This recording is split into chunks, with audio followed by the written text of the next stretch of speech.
नमस्कार, सत श्री अकाल, राम राम, साहब हमारे वणक्कम प्रणाम। आप सभी को ऑल्टरनेट मीडिया में फिर से स्वागत है। मैं आपके होस्ट गायत्री देवी। हमारे साथ जुड़े हुए संदीप सिंह जी, प्रारंभ के co-founder, businessman and also an engineer. बहुत इंटरेस्टिंग एक कल पॉडकास्ट वायरल हुआ and it actually got me into a thinking mode. Ex terrorist Mushtaq Ahmed Bhat, ex terrorist Mushtaq Ahmed Bhat बात करते हैं अपने अपने कैसे ये लोग पैसे छापते थे, मतलब मशीन लगा के फेक करेंसी कैसे छापते थे। But what got into me कि ये एक्स टेररिस्ट है, फिर ये पॉडकास्ट कर रहा है और फिर वो वायरल हो रहा है, बातें सच्ची कह रहा है। पहले वो बात क्या कर रहा है संदीप भाई, वो बताइएगा। जी। ये कैसे दे पा रहे हैं, मेरे को इस बात का शौक लग रहा है। सेकंड जो हम कवर करने वाले हैं that will be Imtiaz Ali. उन्होंने के छत्ते में हाथ दे दिया है, दी डायरेक्टर इम्तियाज अली। और फिर तीसरे पर हम आएंगे, दम मारो दम, जंतर मंतर पे मिटे जाए गम।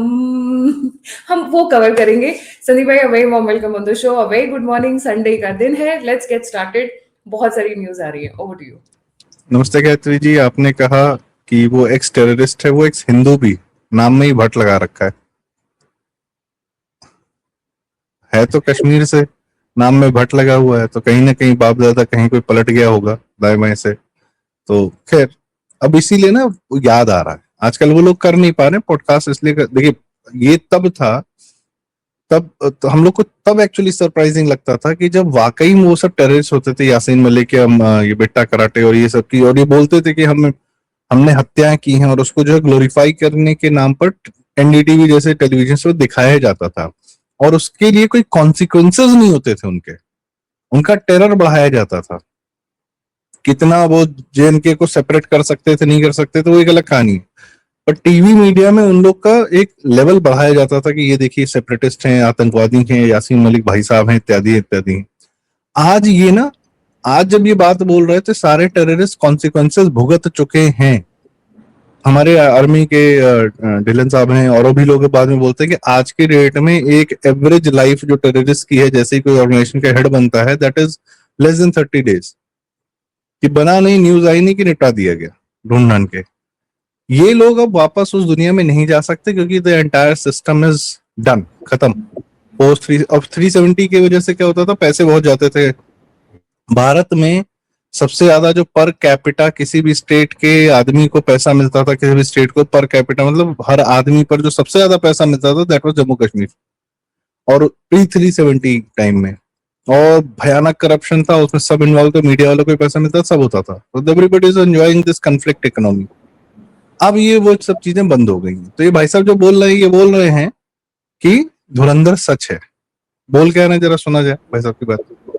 कॉपीराइट ना हो फिर भी मैं चला देती हूँ, आप फिर भी एक बार बताएं जरूर कि... हाँ, मैं ये कह रहा है कि धुरंधर में जो नोट छापने की मशीन वाली, वो उसका मैं मालिक ही था, मान लो। क्या कहने करते हैं, मैं उसका मालिक ही था एक जमाने में, जो वो प्रेस जहाँ पे ये नोट छपते थे। जो आईएसआई ने पेशावर में एक कारखाना बनाया था, एक फैक्ट्री बनाई थी, डिस्ट्रीब्यूशन में था, उसका आधा माल मेरे पास ही आता था। अच्छा जी, मैं ही फाइनेंसर था। हाँ तब तक मैंने बहुत तरक्की की थी, हाँ। फाइनेंस भी किया, पूरा है फाइनेंस साउथ कश्मीर का मैं ही हैंडल करता था। ऐसा मेरे पास दुनिया भर का है। और वो भी पेशावर वाली उसना जो नोट छापने वाली थी ना, जो अपने धुरंधर में दिखा रहा है ना, बंद करते इनको। वो धुरंधर, ये एक्स आतंकवादी अब तो काफी इज्जत दे दी गई हो गया। इसकी हरकतें जो जीवन भर में रही हैं, रत्ती भर इज्जत के लायक नहीं है। आज इसको ला कर यह बात इसलिए कराई जा रही होगी, मुझे लगता है कि सच था और सामने वाले खुद बोले। भाई आदित्य राज कौल जी बोल रहे हैं, वो जर्नलिस्ट हैं, वो अपने सोर्सेज के थ्रू बोल रहे हैं, वो सब कुछ कर रहे हैं। फिल्म दिखा रही है, वो फिक्शन बता दो, प्रोपेगेंडा बता दो। भाई ये तो हैंडलर है तुम्हारा, डिस्ट्रीब्यूटर है, कैश आ रहा था। अभी गायत्री जी, अभी कुछ दिन में ना किसी ड्रग वाले का भी आएगा। जब ड्रग वाला पूरा ट्रेड निपटा दिया जाएगा, तो कोई एक्स ड्रगिस्ट भी जो रिंदा पिंदा करके नहीं था, जो धुरंधर में था, वैसा ही कोई निकलेगा कि अरे जी कैंट नेटवर्क था हमारा, हमने तो चौपट हो गया, बर्बाद हो गया, अब मैं उसका मालिक था। अभी आएगा 1-2 साल में, वो सब भी आएंगे जब वो ड्रग्स के नेटवर्क बर्बाद किए जाएंगे, क्योंकि अगला निशाना वही है। और कहा जाएगा उसमें तो केजरीवाल भी था, उसमें तो भगवंत मान भी थे, उसमें तो ये लोग खुद ही थे, क्योंकि इनके यस। सो पॉइंट इज कि ये जो बोल रहा है, ये डिस्ट्रीब्यूशन जो पैसे का करता था, जो बच्चे पत्थर चलाते थे, पत्थरबाजी जो कराते थे तो यही लोग फाइनेंस करते, जो कह रहे ना फाइनेंस करते थे, तो ये वही है। अभी खुद बता रहा है, आर्टिकल 370 देखिए, उसमें भी यामी गौतम बताती हैं, उसमें भी डिटेल आता है कि बाहर से कश्मीर से जो मुजफ्फराबाद से और वहां से जो अखरोट आ रहे हैं, कोई जो मेवे आ रहे हैं, उसकी ट्रकों में उनके माध्यम से कैसे ये लोग टेरर फाइनेंसिंग करते थे। सो करते थे, बात असली ये है कि थे। अब कहानी सुनाओ चाहे मत सुनाओ, चाहे सच बोलो चाहे झूठ बोलो, डजंट मैटर। ये इसलिए भी जरूरी है बिकॉज कहते हैं straight from the horses mouth, yes, मतलब गुनहगार के मुंह से अपना जुर्म कबूल करना। टेररिस्ट आके अगर ये पॉडकास्ट कर रहा है तो ऑब्वियसली इट बीन अरेंज्ड कि they should speak and put the facts in the public. एक तो ये हो गया, एक और बड़ा बवाल मच गया है बॉलीवुड में। बॉलीवुड में वैसे बवालों की कमी नहीं है, मैं ये कहूंगी, रोज एक नया बवाल आते ही आता है। देखिए ना वो जो आमिर खान की वीडियो थी जिसके अंदर उनकी 3 एक्स वाइफ थी और साथ में उनकी चौथी होने वाली भी बैठने जा रही थी। आई वाज शॉक कि भाई 4 वाइफ्स को एक साथ आमिर खान कैसे संभाल नहीं फिलहाल 3 थी, वो एक अलग कहानी है। बॉलीवुड तो खैर जिहादी है ना वो तो। शादी नहीं, एक ने निकाह नहीं किया तो शायद मैं वो नंबर मिक्स कर गई। जी अभी इम्तियाज, हाँ, इम्तियाज अली ने कहा है कि बुर्का पहनना जो है, कहा जाता है मेरी चॉइस है, इट इज अ डीजेनरेट, मतलब ये बहुत ही घटिया सोच है, ये एक बहुत ही खराब होते समाज की सोच है। इम्तियाज अली एकदम इस्लाम के एक बहुत बड़े समाज सुधारक थे, कमाल अतातुर्क पाशा, जिनकी वजह से तुर्की 100 साल तक इस्लामिक आतंक से बच गया। वो तुर्की जिसने दुनिया भर में इस्लामिक आतंक फैलाया। ये जो भारत में जितने आते थे उतर के तुर्क होते थे, ये सब मुगल उगल सब अपने आप को तुर्क कहते थे। आज भी ये संभल में तुर्क और पठानों की ही लड़ाई हो रही थी, तो तुर्क बोलते हैं कि हम सीधे तुर्की से आए, वहां से भी जोड़ते हैं। कमाल अतातुर्क पाशा ने जब अपनी पहली बार कंट्रोल करना शुरू किया तो उन्होंने देखा कि बुर्के पहनती है महिलाएं। उन्होंने 2-4 बार निकलवाया कि बुर्का नहीं पहनेंगी महिलाएं, तो कोई माना ही नहीं, नॉर्मल घूम रही थी वैसे ही जैसे टेंट में घूमती थी। और ये this is I am talking about 1920s। तो उन्होंने बड़े बड़े बैनर करके छपवा दिया कि आज के बाद से सिर्फ वैश्याओं को बुर्का पहनने की अनुमति होगी। सबके बुर्के उतर गए, टर्की बिकेम, हाँ this is how he controlled बुर्का पहनने वाली सारी कहानी। हाँ it's a documented fact कि हाँ, it's a documented fact, prostitutes will he wear did burqa। That. Kemal Ataturk Pasha ने इस्लाम की सारी धार निकाल दी थी तुर्की से। और आज भी ये जब ईरान से भागते थे ना, ईरान का आप देखिए बॉर्डर जाता है, कई सारी फिल्में बनी है, ईरान से भागते थे आफ्टर अयतुल्लाह खमैनी के आने के बाद में महिलाएं भागने लगी, और तुर्की में जब जैसे ही पहुंचते थे पति अपनी पत्नी को किस करता था कि हम यहाँ ये कर सकते हैं। तुर्की has always been part of, ये तो अभी आया अर्दोगन, ये तो बहुत गंदा आदमी है, तो फिर से खलीफा बनने की प्रक्रिया में। तुर्की पूरी तरीके से वैसे ही रहता है जैसे यूरोप रहता है, और इसका योगदान इनका है, कमाल अतातुर्क पाशा का। आप उनके वो टर्की के अगर आप सीरियल्स देखोगे, आपके जो उनके सीरीज आते हैं, I mean they are not less than anything in Hollywood. One night stand, drink, alcohol, parties, the way they dress up, the way they talk. हाँ, उन वही है क्योंकि अल्लाह में बिलीव करते हैं, तो वहां पे कई बार उनके जो शब्द होते हैं, या अल्लाह कैसे हो गया ये, you know when they but if you look at their serials and their series and anything relating to entertainment, they were pushed heavily pushed, उनको धक्का देके जो है यूरोपियन लाइफस्टाइल की तरफ भेजा, and that was Kemal Ataturk Pasha. और आज भी आप देखते हैं कि टाई सूट पहनते हैं, और भाई तुर्की घूमने जाते हैं लोग, इस्तांबुल, कॉन्स्टेंटिनोपल, और पूरा बढ़िया वन टूरिज्म का है, बहुत बड़ा सेंटर है। पर अर्दोगन जब से आया उसने वही इस्लामिक नौटंकी शुरू कर दी वापस से, दैट्स अनदर मैटर। पर तुर्की सदैव से जो है ईरान, अफगानिस्तान, मिडिल ईस्ट वगैरह वगैरह, इन सबसे आज भी जो हम लोग कहते हैं ना 1950s का ईरान देखो, 1970s का अफगानिस्तान देखो, क्या शानदार प्रोग्रेसिव था, तुर्की आज भी वही है। हो सकता है 20-30 साल बाद वहां भी बुर्का चलन, ये सब इस्लाम और तगड़े से फैल जाए, अतातुर्क का प्रभाव कम हो जाए, पर अतातुर्क ने ये किया, उन्होंने बुर्के को इस तरीके से हटाया। इम्तियाज अली की बात है, खैर ये बहुत शानदार आदमी नहीं है, ये भी लव जिहादी हैं। इनके यहाँ भी पत्नी जो हिंदू ही है जी।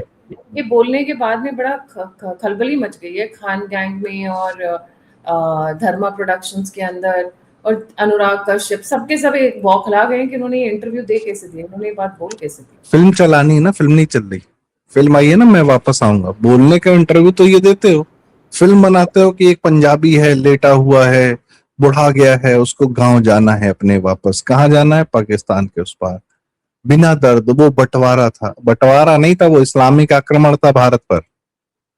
वो डायरेक्ट एक्शन डे क्या था, कौन सा बंटवारा था वो? बंटवारा था कि इस्लामिक आक्रमण था हिंदुओं पर, हिंदुओं को मार के जमीन छीन ली, इस्लामिक आक्रमण था, उसको बंटवारा बंटवारा बोल के हमको लगता है कि ये लोग वर्ड प्ले में बहुत शानदार।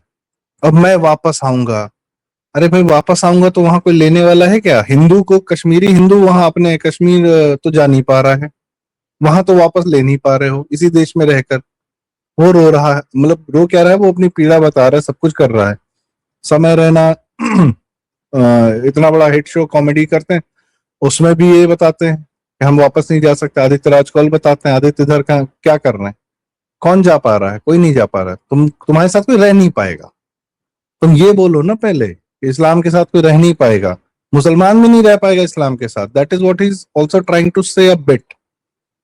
ये आदमी सबसे ज्यादा परेशान रहा जब इसको ब्लैक फ्राइडे फिल्म में अनुराग कश्यप ने याकूब मेमन का रोल प्ले करने के लिए दिया था। छोटा सा इन्होंने एक्टिंग भी की थी, बाद में फिल्में जो की इन्होंने तो की ही।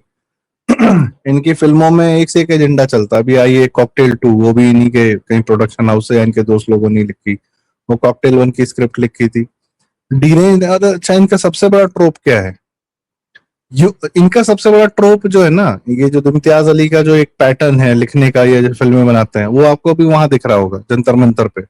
मैं उड़ना चाहता हूँ, रुकना नहीं चाहता, मैं जिम्मेदारी नहीं निभाना चाहता, मैं कॉर्पोरेट वर्ल्ड बड़ा बोरिंग होता है, मैं एक एग्जाम्पल हाँ मैं दे सकते कहानी सुनाना चाहता हूँ, मैं गाने गाना चाहता हूँ। ये जो नौटंकी फैलाते हैं ना बच्चों में, वैसे ही वही सब सोच सोच के सीधे सब जंतर मंतर पहुंचते हैं।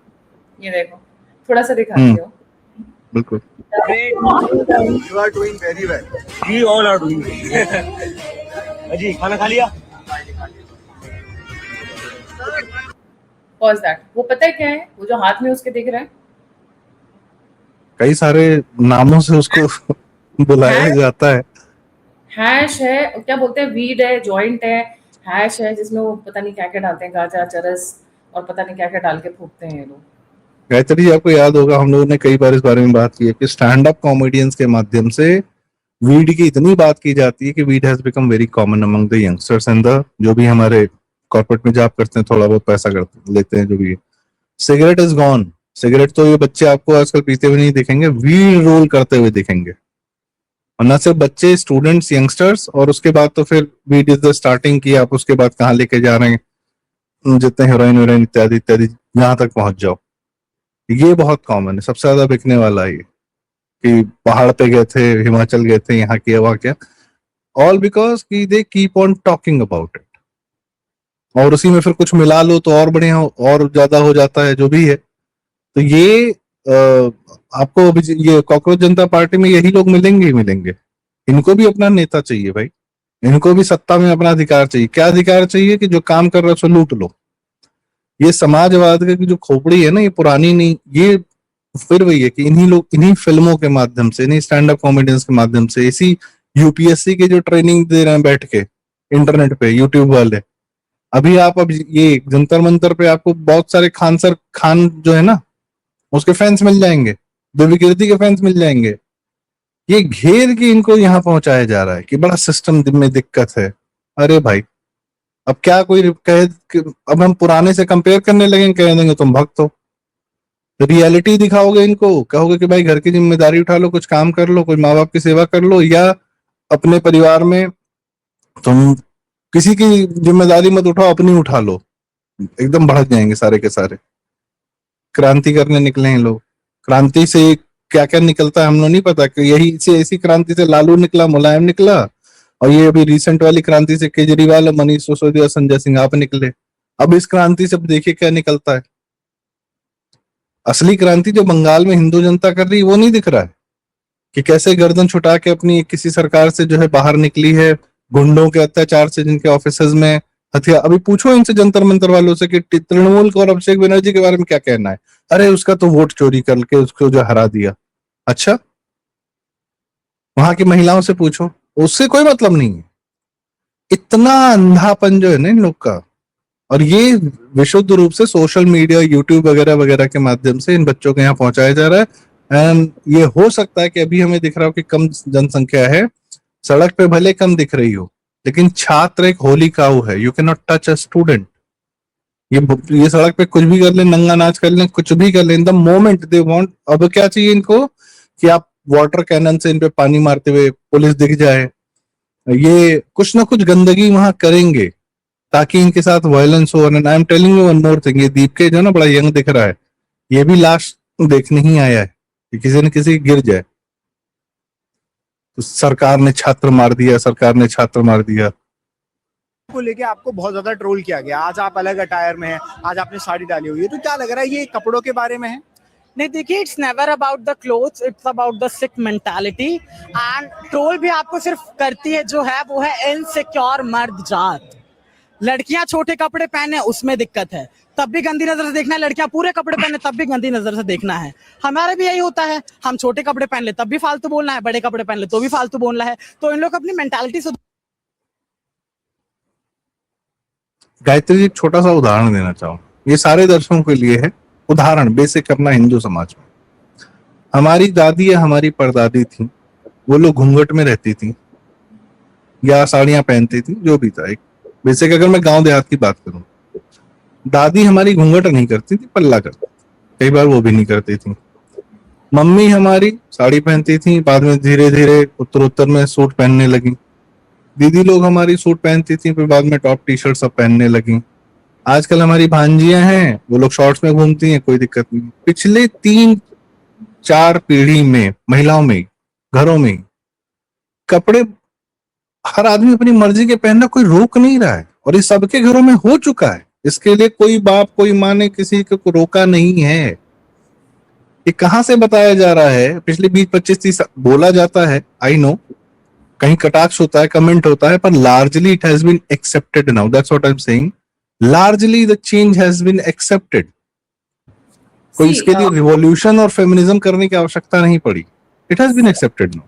संदीप भाई, लड़कियां क्या कपड़े पहनती हैं, that's exactly equal to the mental setup of the men. देखिए, जो हमारा एंशिएंट टाइम था, उस टाइम पे हर तरीके अरे के क्या कपड़े। बात करी, लड़की छोटे कपड़े पहने सबसे पहले तो उनकी माँ और उनकी दादी ही समझाती है कि बेटा ये क्या कर रहे हो। नहीं, it it's is not only about mental men. No.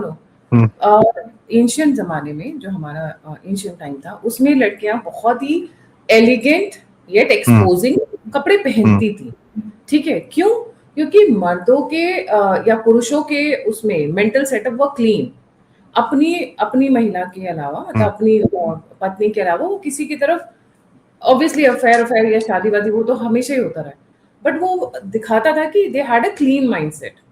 जब से हमारी शादियां दिन की बजाय रात में होने लगी, मुगल इस्लामिक आक्रमण हुआ है, भेड़िए घूम रहे हैं तो क्या करेगा आदमी।